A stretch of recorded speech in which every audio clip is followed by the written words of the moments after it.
Hi, it's Roma and welcome back to my kitchen. And today we're going to talk about French toast, but not just any French toast. We're going to talk about King's Hawaiian French toast, which is, oh my God, the best French toast you have ever had in your life.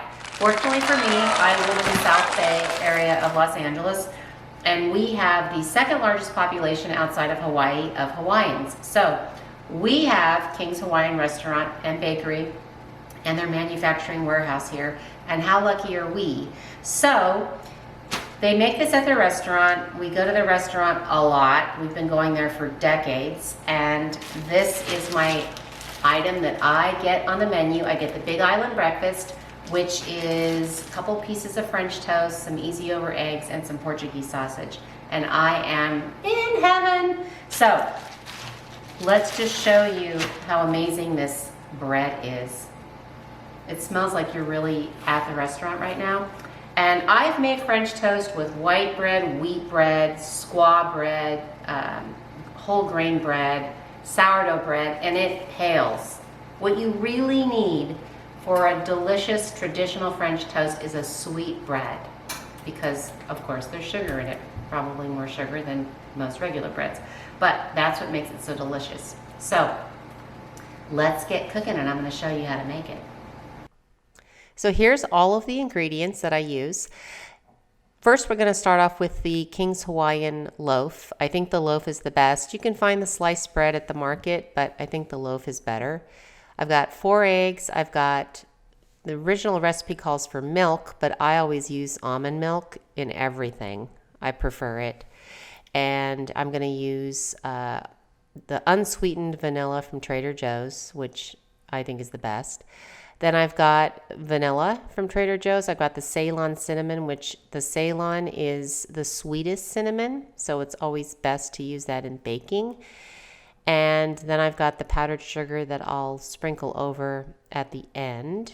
You can add that or you can omit it.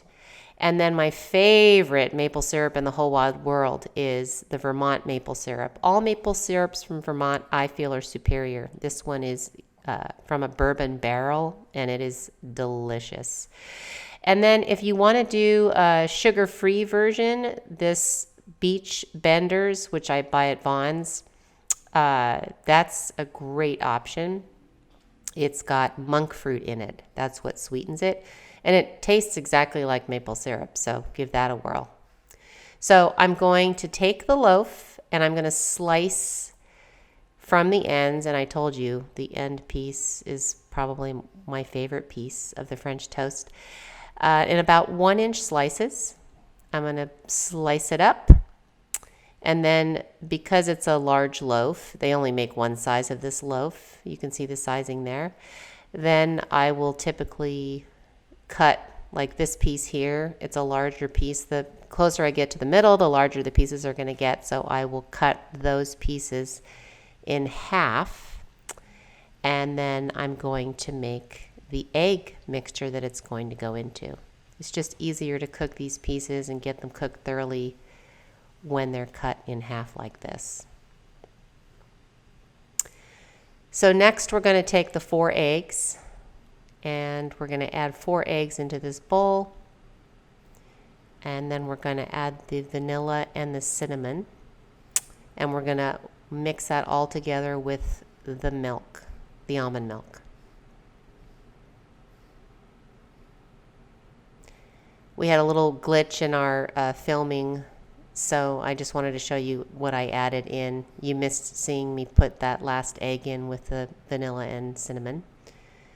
And now I'm pouring in the almond milk, and you're just going to whisk it up. It's going to be impossible to get these little chunks of cinnamon completely smooth, so just keep mixing until you have all the eggs and everything incorporated together, and you'll notice that all of the cinnamon will float to the top, and that's okay because we're going to dip the bread.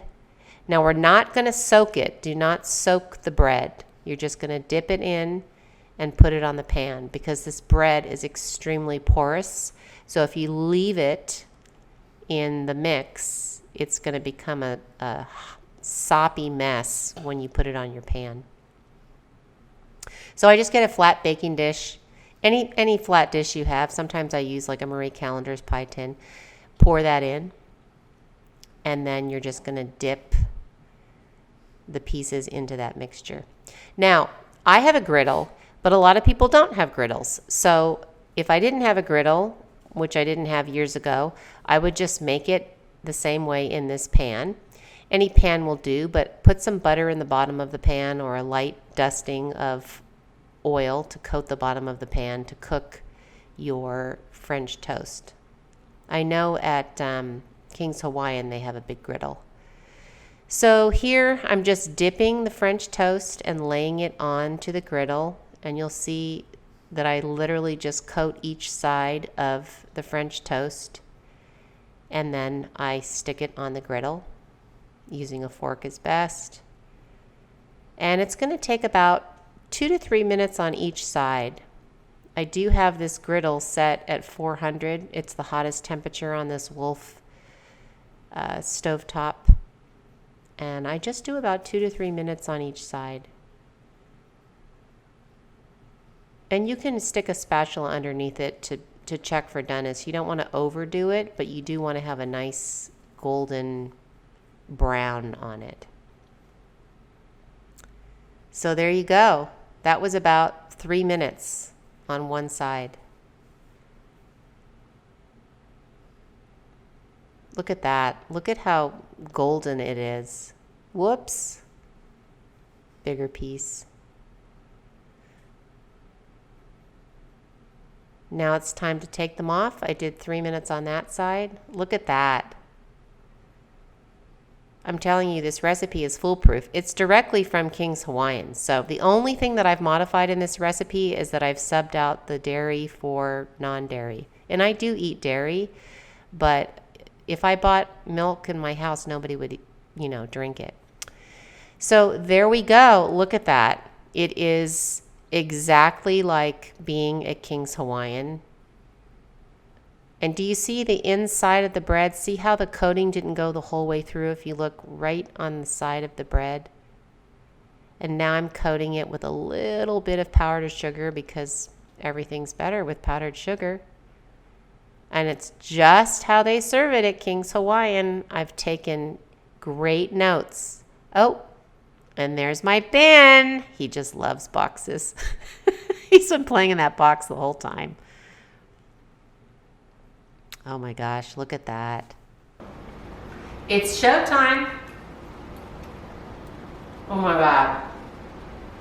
It tastes just like I brought Hawaii into my kitchen. Delicious. Just like you get at King's Hawaiian. It's their recipe. I highly recommend you make this for your next breakfast or brunch. You won't be disappointed. Thanks for stopping by. To get the world's best recipe for French toast, click the link below.